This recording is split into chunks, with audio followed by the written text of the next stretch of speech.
Hello everyone, my dear friends and family. Hope I'm speaking loud enough. So this is gonna be my first upload to my YouTube page. In Jamaica we have a term that says, your skin itching you to do something. So it's been on my mind or on my heart to do a video on this lovely topic for some time now. So here goes. And of course the topic is love. Now I'll be using quotes from different persons, a definition from different persons, and I'll be referring to scriptures, of course, from the Holy Bible. Now I see every day a lot of people proclaim or they say they love, and they do so with all honesty, but for some, or for not some, for all of us, we can't truly love until we know what love is, right? And I'll even go a step further to say, until we know who love is, the creator of love, which is knowing God. Okay, so I'm not preaching today, I'm just doing my little 2 cents on the topic love. Now, taking meaning or theorized version of a different type of love. This is from John Lee. He lists 6 different types or main types. He has eros, ludus, storge, pragma, mania, and agape. Hope I'm pronouncing them correctly. So eros, he has meaning beauty and sexuality. The erotic lover focuses on the beauty and physical attractiveness. They are particularly sensitive to physical imperfections in the ones they love. Then you have ludus. It says entertainment and excitement. Love is not to be taken too seriously. The ludic lover retains a partner only as long as the partner is interesting and amusing. The next one, storge. Peaceful and slow. Storge love lacks passion and intensity. They are set out to establish a companionable relationship with someone they know and share interests with. Pragma, practical and traditional. Pragma lovers want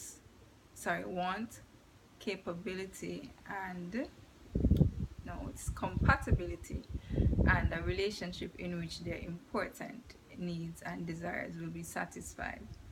They rely on logic and background. And then you have mania, elation and depression. This is characterized with extreme highs and lows. They love intensely but become extremely jealous and obsessive. And of course, my favorite, agape love. Compassionate and selfless. This is unconditional love for all people, even if there is no close ties. It is a spiritual love with no concern for personal gain. Now going to some scriptures. And the type of love that I'm looking at is not just relationship between a man and a woman. I'll be touching that kind, man and woman, husband and wife, love in general, but I think I have it mostly geared to the relationship type, but it's love in general. All right, now the scriptures. I have Genesis 1:27-28. So God created man in his own image. In the image of God he created him. Male and female he created them. And God blessed them.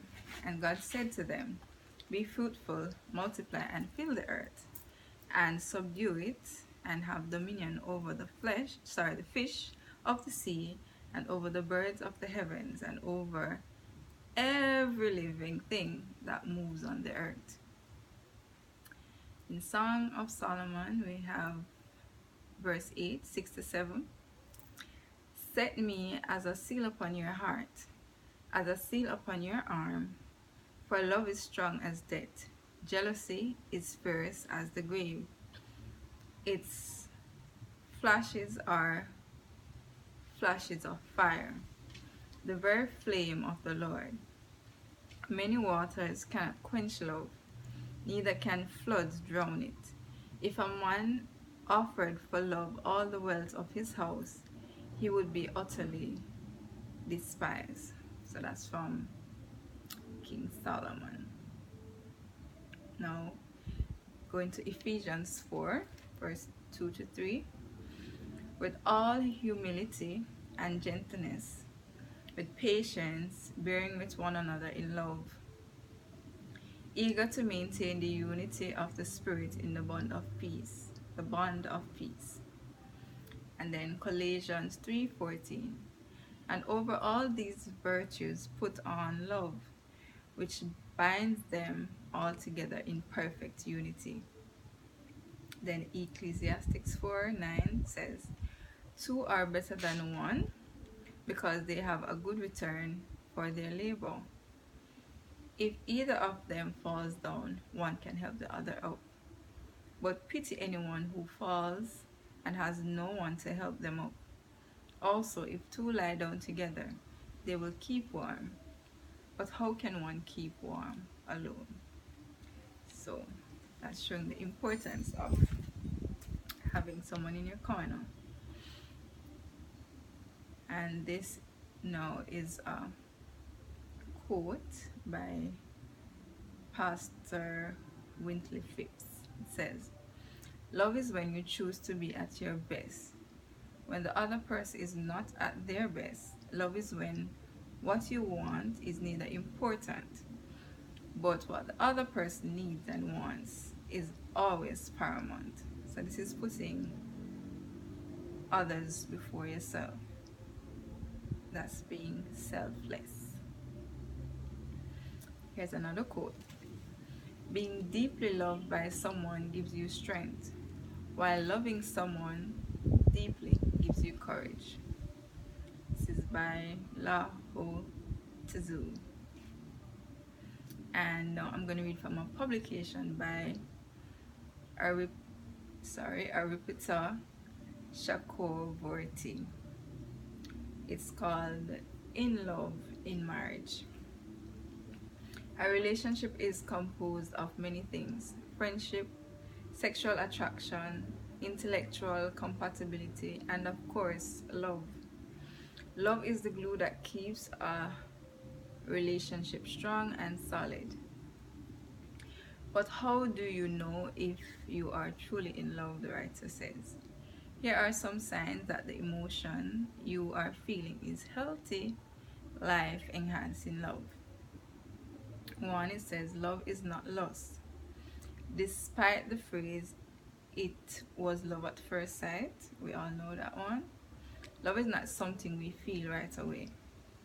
That strong feeling of attraction, like a magnet pulling you towards that person you've just met. That's infatuation and or sexual chemistry. The writer says Mother Nature gives us a big dose of infatuation in order to get us together initially.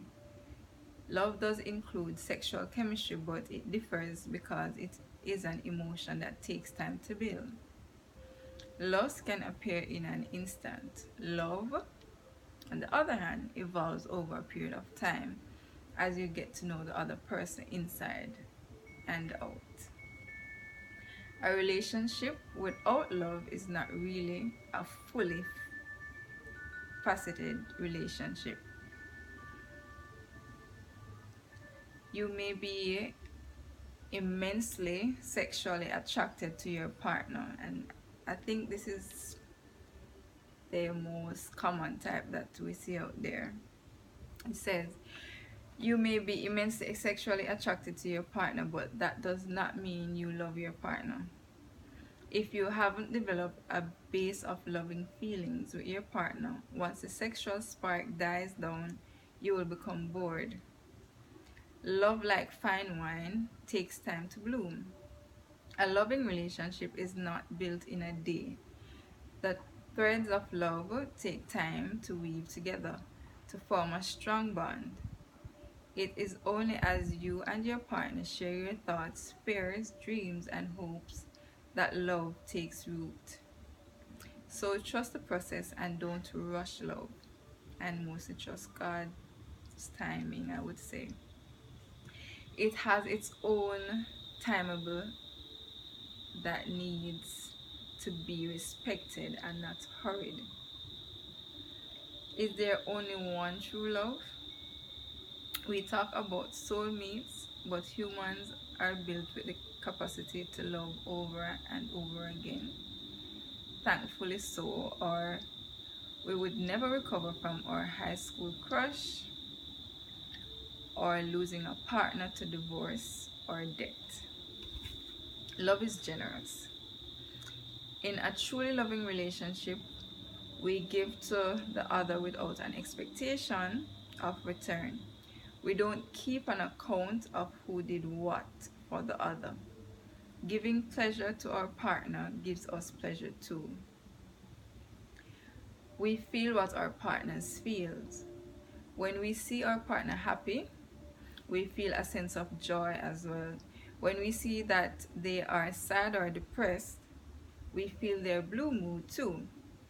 With love comes empathy for the other person's emotional state. We are guardians of each other's solitude. With love, we never feel lonely, even when alone. The very thought of the other person makes us feel as if we have a guardian angel with us at all times. Their wins are sources of happiness for us, not jealousy. When our partner succeeds at something after a long effort, we beam with joy as if we were the winner too. And this can apply to your friends and family. There is no feeling of jealousy or competition, just pure pleasure at seeing our beloved's success. They are always on our mind, even when separated for work, travel, or other commitments. Our thoughts drift towards them and what they might be doing right now. Yep. And then it says sexual intimacy deepens with love. Sex becomes sacred. Different from the early days, our lovemaking now is deep and holy, a true joining of bodies and minds. We feel safe. The presence of love in a relationship allows us to feel protected and safe, as if the other person is a safe harbor for us to come home to. With them, we feel a sense of security and stability. We feel seen and heard. Our partner sees us for who we are and still loves us. We can show all our sides, positive, negative, and receive their love unconditionally. They know who we are to our core. Love allows us to bare our souls and feel grace in return. Love means compromise. When we love someone, we are willing to compromise in order to accommodate their needs or desires. But we don't sacrifice our own self in doing this. So you have to have self-love in order to love. Nor should the other person require us to sacrifice our own self for their personal gain. That's not love if they require that.